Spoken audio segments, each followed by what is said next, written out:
The king of the kingdom of Asher was extremely superstitious. When twins were born to him, the astrologers proclaimed, "Your Majesty, one of these children will be the son of the kingdom, and the other will bring its ruin. The child who brings ruin bears the mark of a snake on his back." The king immediately examined the babies. The younger child had a dark mark on his back. The king ordered at once, "Take him away from the palace and throw him in the city's filthiest garbage heap, so the dogs will eat him." The queen wept, but the soldiers carried the child off. They cast him into the refuse, but fate had different plans. No dogs came.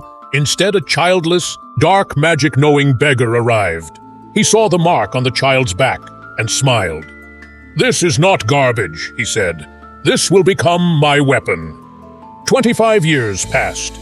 In the palace, the king's other son had become the crown prince, arrogant and decadent.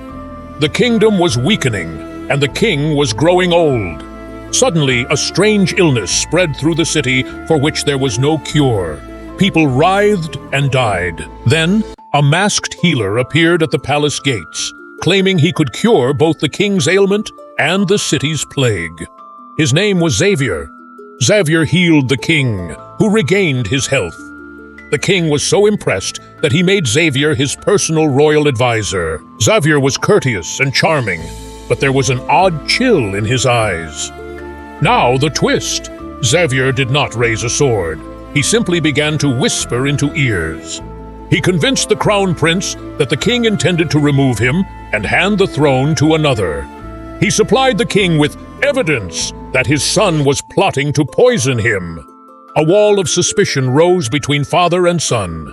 One night, Zavier gave the prince a dagger and said, "Tonight the king will come for you. Protect yourself."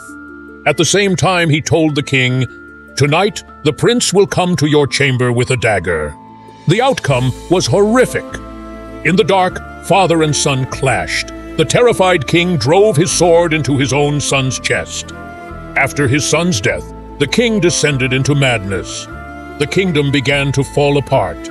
A neighboring nation readied for invasion. The king summoned Zavier and cried, "My line is ended. Who will wear this crown now? I wish my other son, whom I threw away, were alive." Zavier laughed. It was a terrifying laugh. "I am here, Your Majesty," he said. Hope flared in the king's eyes. "Where is he?" Zavier slowly removed his robe and turned his back toward the king. There, on his spine, was the dark snake mark. The king trembled. "You?" Zavier looked the king in the eye and said, "I am the one you threw to the dogs. The beggar who raised me taught me that kingdoms are won not by the sword, but by hatred. I did not save your palace. I hollowed it from within. I did not kill your son. I made you kill your son, so you would spend your life in torment." The king fell at his feet. "Forgive me, this crown is yours." Zavier picked up the fallen crown. The king thought he would place it upon his head and that everything would be set right. But Zavier hurled the crown out the palace window into the foul canal and the garbage heaps below.